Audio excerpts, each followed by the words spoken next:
इशिता सबसे हसीन लड़कियों में से एक थी। मैंने जब उसे पहली बार देखा तो उस पर अपना दिल हार बैठा। जल्दी ही मैंने उसके रिश्ते के लिए कोशिशें शुरू कर दी।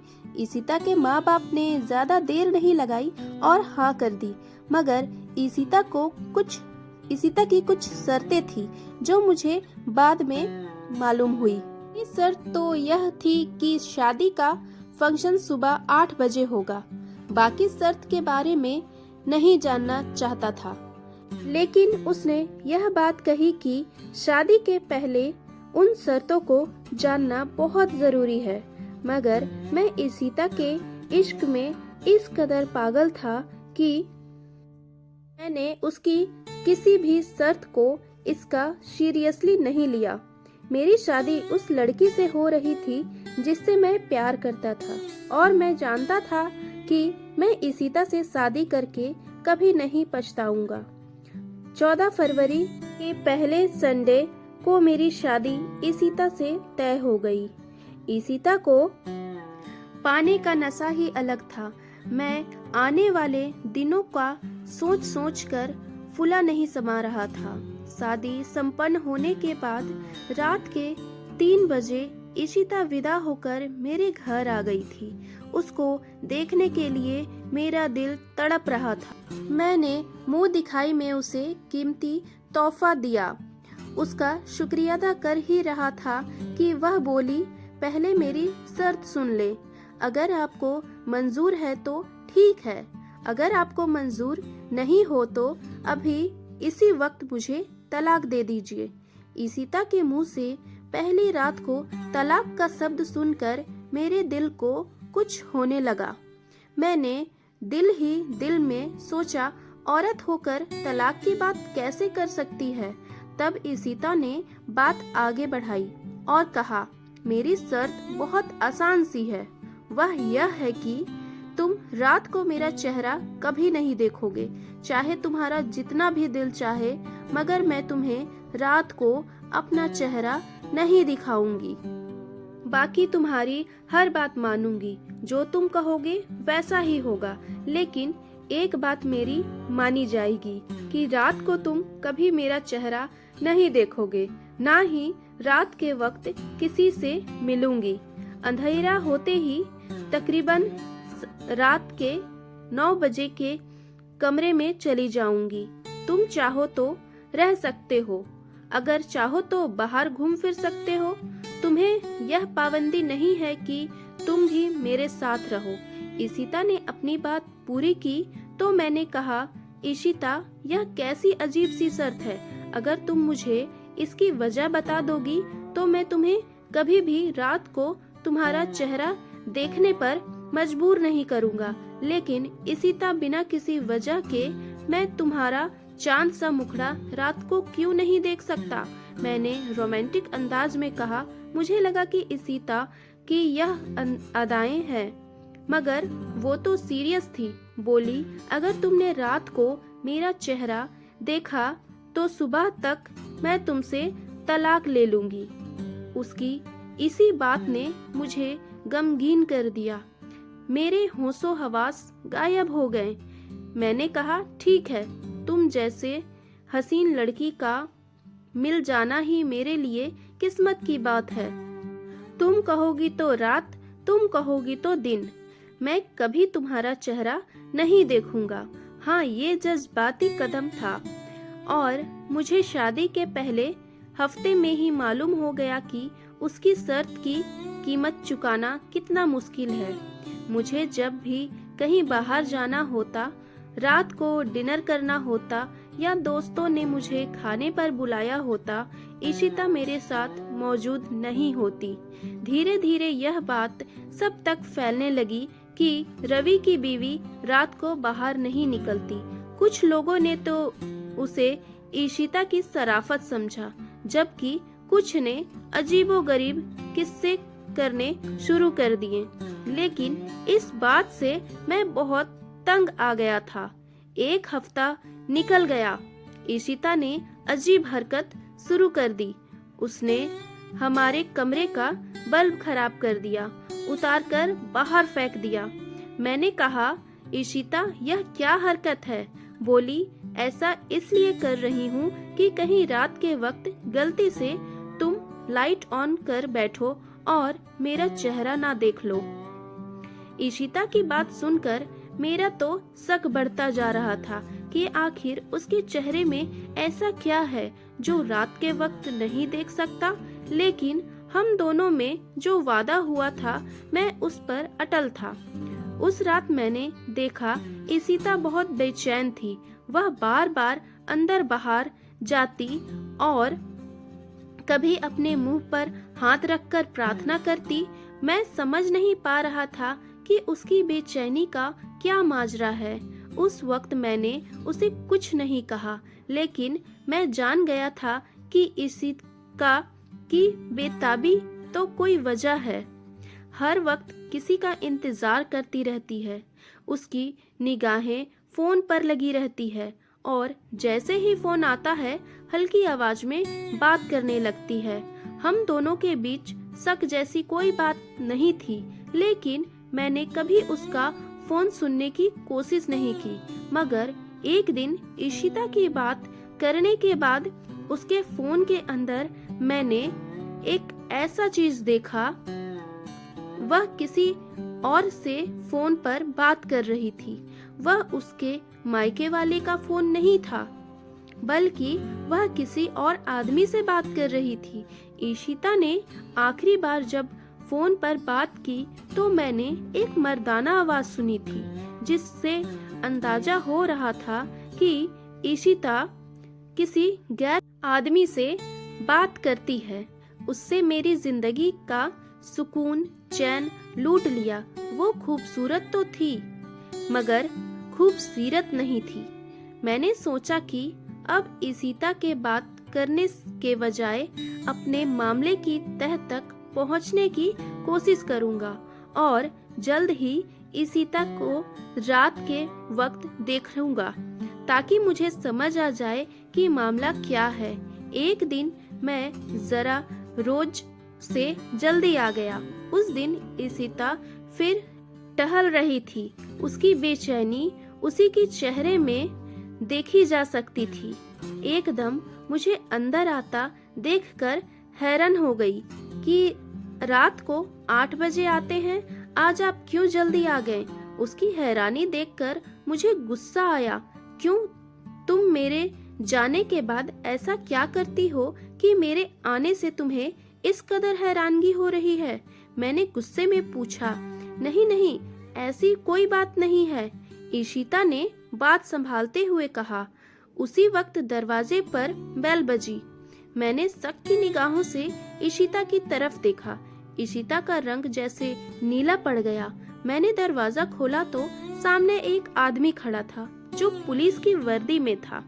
उस वक्त मेरे सामने कोई और होता तो शायद मैं शक करता, लेकिन इंस्पेक्टर विक्रम को अपने सामने देखकर मेरा सारा गुस्सा झांकी तरह बैठ गया। इंस्पेक्टर विक्रम मेरा दोस्त था। हम दोनों एक दूसरे को काफी समय से जानते थे और मेरी उससे बातचीत भी होती रहती थी, मगर काफी समय से मुलाकात नहीं हो पाया था। फोन पर ही फौरन ही मेरे गले लग गया और बोला, कहाँ थे तुम यार? इतने अरसे से मुलाकात ही नहीं की। इंस्पेक्टर का अंदाज तो बिल्कुल ही नॉर्मल था। उसे अंदर ड्राइंग रूम में ले आया, मगर हैरान था कि इंस्पेक्टर को अपने घर कभी नहीं लाया। फिर उसे कैसे पता चला कि मैं कहाँ रहता हूँ? बातों बातों में मैंने विक्रम से बात करने की कोशिश की तो वह बोला, यार यह भी कोई बात है? हम पुलिस वालों को अपने इलाके के हर बंदे का पता होता है। विक्रम की बात सुनकर भी मुझे तसल्ली नहीं हुई, क्योंकि मैंने ईशिता को विक्रम का इंतजार करते पाया था। मैं जानता था कि जिस अंदाजे से ईशिता टहल रही थी, यकीनन वह किसी का इंतजार कर रही थी।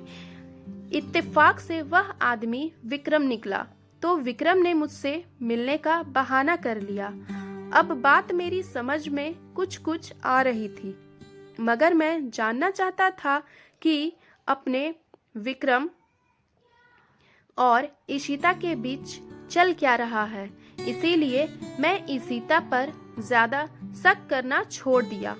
मेरे दिल में जो भी बात होती थी मैं अपने दिल में ही रखता, इसीलिए ईशिता पर किसी भी किस्म का शक का इजहार ना करता। एक दिन मैंने सोचा कि अगर मेरी पत्नी ईशिता मुझे धोखा दे रही है तो मैं भी उसके साथ वह करूंगा जो सोचा भी नहीं होगा। दिल ही दिल में दूसरी शादी की तैयारी करने लगा, लेकिन पहले सोचा कि एक बार सब कुछ अपनी तरफ से ठीक कर लूं। उस रात मैंने ईशिता का चेहरा देखना था। मैं रात को वक्त मुझे अपना चेहरा क्यों छुपाती है। उसके बाद विक्रम वाली गुत्थी भी सुलझानी थी, लेकिन पहले उसके चेहरे का बेनकाब करना जरूरी था। रात के वक्त क्योंकि कमरे का बल्ब बंद होता था, सो मैं अपने पास एक छोटी सी टॉर्च रख ली। तो मैंने उसका बाजू थामा ताकि वह ऐन वक्त पर भागने ना पाए। फिर अपनी जेब से टॉर्च निकालकर रोशनी करके उसके चेहरे की तरफ जैसे ही देखा तो मेरी चीख निकलते निकलते बची। हैरत के मारे मुझसे बात भी नहीं हो रही थी। ईशिता, यह तुमने मुझे इतना बड़ा धोखा, आखिर मुझसे इतनी बड़ी बात तुमने क्यों छुपाई? मैं तो तुमसे सच्ची मोहब्बत करता था, तुम्हें ऐसा करने की क्या जरूरत थी?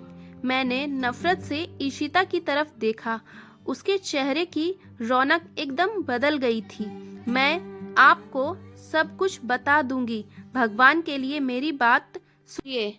आपको मुझ पर जो भी शक है मैं सब की सब दूर करूंगी। आपका दोस्त विक्रम। मैं जानती हूँ आप जो शक में हैं, मैं आपको सब कुछ बताती हूँ। आप बैठे तो सही। ईशिता रोते रोते मेरे पांव पकड़कर बैठ गई। इस कदर मिन्नतें कर रही थी, मैं चाहकर भी उसे कुछ नहीं कह सका। बताओ ईशिता, यह क्या बात है? क्यों तुमने ऐसा किया?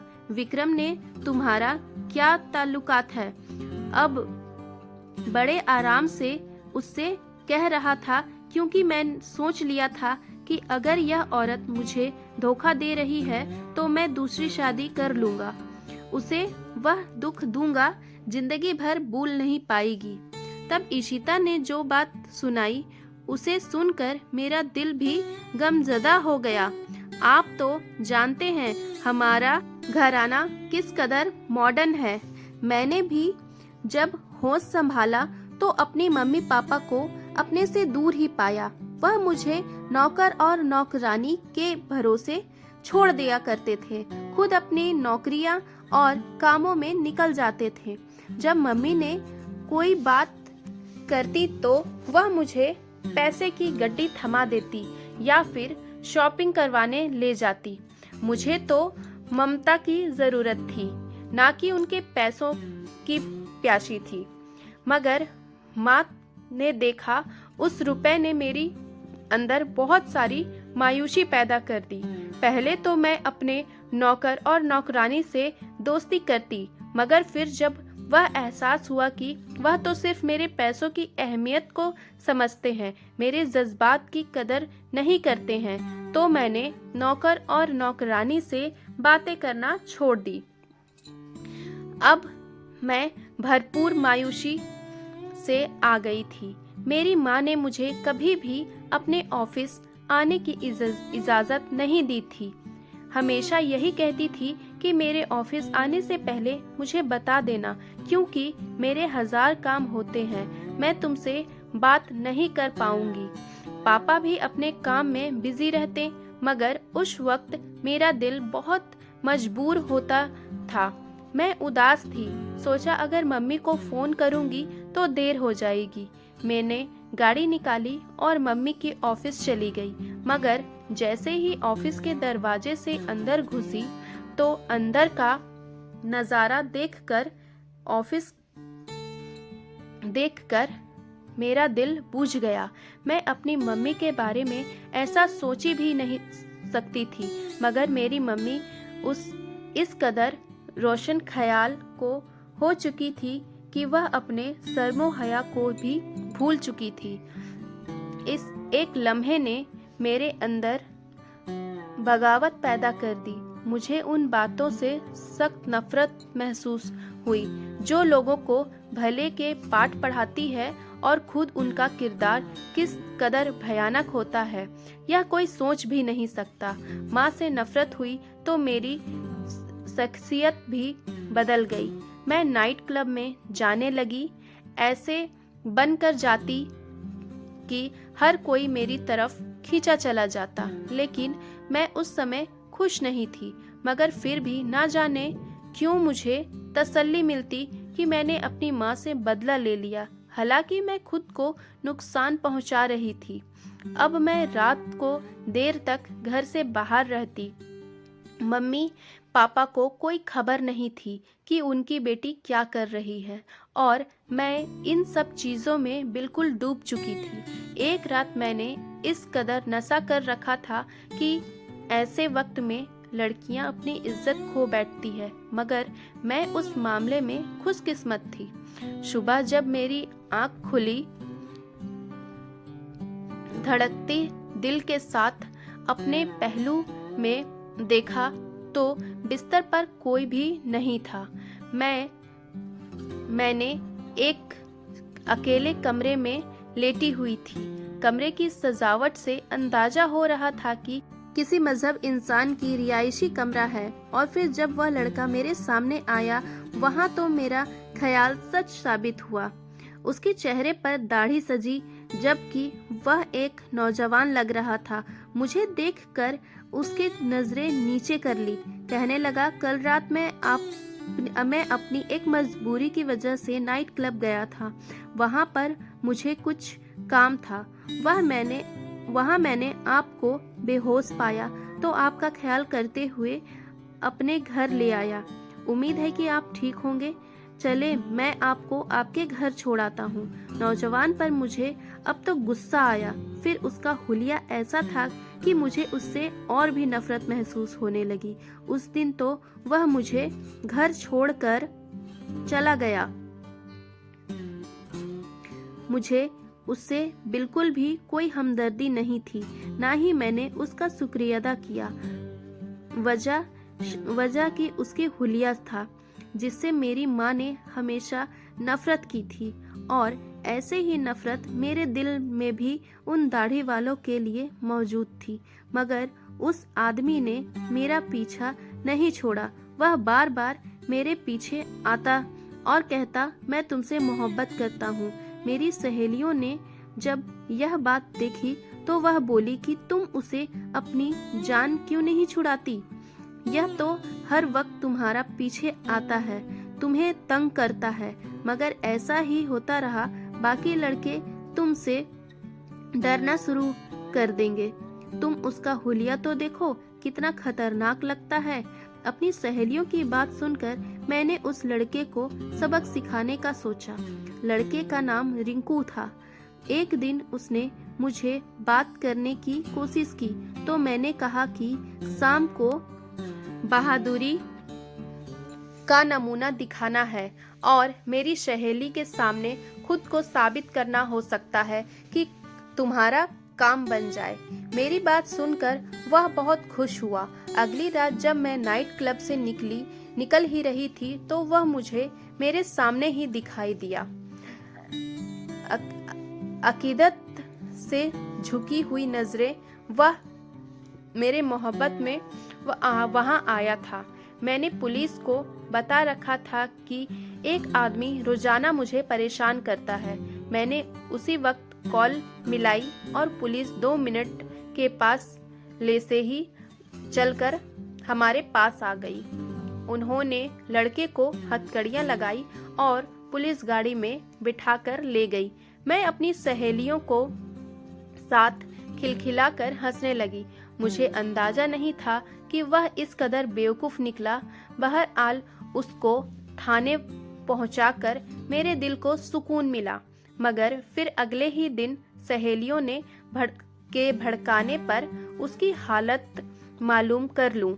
मैं पुलिस थाने चली गई, मगर थाने पहुंचकर जैसे मेरा कलेजा ही कट गया। पुलिस वालों ने मार मार कर उसका हुलिया खराब कर दिया था। वह बहुत बुरा लग रहा था। चेहरे पर खून के निशान थे। आंखों के पास चोट लगी हुई थी, आंखें सूजी हुई थी। उसे देखकर मुझे अफसोस हुआ। उसकी आंखों में मोटे मोटे आंसू थे। मुझे देखकर उसने आसमान की तरफ देखा और बोला, मैंने अपना मामला भगवान पर छोड़ दिया। मैं खुदा तुम्हारी रातें कभी पुरसुकून ना मिले। उसकी बद्दुआ ने मुझे अंदर तक हिला दिया था, मगर मैंने इसका इजहार नहीं किया। तकरीबन सुबह के 8 बज रहे थे जब मैं अपनी सहेलियों के साथ उससे मिलने गई थी। हम लोगों की आदत थी कि हम लोग सारी सारी रात जागते थे और दिन के वक्त सोते थे, क्योंकि इस बात की मेरे माँ बाप को कोई परवाह नहीं थी कि उसकी बेटी क्या कर रही है। शाम को सोकर उठी तो मुझे अपने चेहरे पर जलन महसूस हुई। मुझे लगा कि शायद गर्मी की वजह से ऐसा हो रहा होगा, मगर यह जलन बढ़ती ही जा रही थी। तकरीबन रात के 8 बजे मैंने शीशे में अपना चेहरा देखा तो अपनी दानों से भरी सूरत देखकर चीख निकल गई। मुझे अपना चेहरा देखकर रोना आ रहा था। सुबह के वक्त में सोई हुई थी। सोचा कि उसी वक्त अस्पताल चलती हूँ, डॉक्टर से दवा लेकर आऊंगी ताकि यह मुसीबत से जल्दी से राहत मिल सके। और डॉक्टर ने मुझे एक दवाई दी, जिसे लगाने के बाद मुझे कुछ आराम महसूस हुआ और सुबह होते ही मेरे सारे दाने खत्म हो गए। मैंने भगवान से प्रार्थना की। अगली रात फिर ऐसा वैसा ही हुआ। शाम के वक्त मेरे चेहरे पर दाने निकलने लगे और मेरी जान निकल जाती। मेरी जान मुश्किल हो गई थी। मैंने डॉक्टर से जाकर अच्छी खासी बहस की थी। उसने मुझे गलत दवा दी है, मगर फिर 2-3 दिन बदल कर दवा देखें। उसके बाद मुझे मालूम हो गया कि मेरी यह बीमारी इतनी आसानी से मेरी जान नहीं छोड़ेगी। जितना भी समझ रही थी, उसके बाद मैंने क्या क्या नहीं किया, मगर यह दाने खत्म होने के नाम ही नहीं ले रहे थे। मुझे उस लड़के की बद्दुआ लगी थी। भगवान न जाने अब किस हाल में होगा। मैं चाहती हूँ कि वह मुझे एक बार मिले और मैं उससे माफी मांग लूँ। इशिता की बात सुनकर मैं बिल्कुल हक्का बक्का रह गया।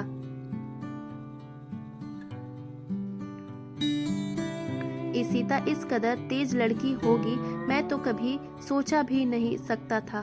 सकल सूरत से वह इतिहास की मालूम होती थी। फिर उसकी उम्र भी 20-21 साल की होगी। उस वक्त मुझे एहसास हुआ कि मासूमियत का ताल्लुकात उम्र से नहीं होता। मैंने कई औरतें ऐसी भी देखी है जो 40 की उम्र में भी इतनी ही शादी करती है जितनी कोई 18 साल की लड़की भी नहीं करती। मगर अपनी बीवी की जुबान उसकी कहानी सुनकर मेरा दिल बुझ गया। बात विक्रम की थी तो उसने मुझे बताया कि वह विक्रम से रिंकू के बारे में मालूमात लेते रहती है, मगर रिंकू कहाँ गया यह कोई नहीं जानता। विक्रम के यकीन दिलाने पर मैं इशिता की बात मान गया, मगर मुझे उस पर बड़ा शक होता है। मैं उस पर पहले की तरह कभी एतबार नहीं कर पाया और रात को तो मैं उसका चेहरा भी नहीं देख सकता। तो अजीब सा अधूरापन महसूस होता। दिल चाहता कि दूसरी शादी कर लूं, मगर फिर इशिता की हालत देखकर सोचता हूँ कि इस पर उसका क्या कसूर है। जो होना था वो हो गया, मगर अब इशिता ने अपनी जिंदगी बदल दी। मेरे ख्याल से मैं उसके बीते हुए पल को उसे याद दिलाकर और उसे तकलीफ नहीं देना चाहता था। दोस्तों, मैं उम्मीद करती हूँ कि आपको हमारी कहानी पसंद आई होगी। पसंद आई है तो वीडियो को लाइक करें, चैनल पर नए हैं तो चैनल को सब्सक्राइब करें और हाँ, नोटिफिकेशन बेल को ज़रूर दबाएं ताकि अगली अपडेट आपको सबसे पहले मिल सके। मिलती हूँ नई कहानी के साथ, तब तक के लिए बाय बाय।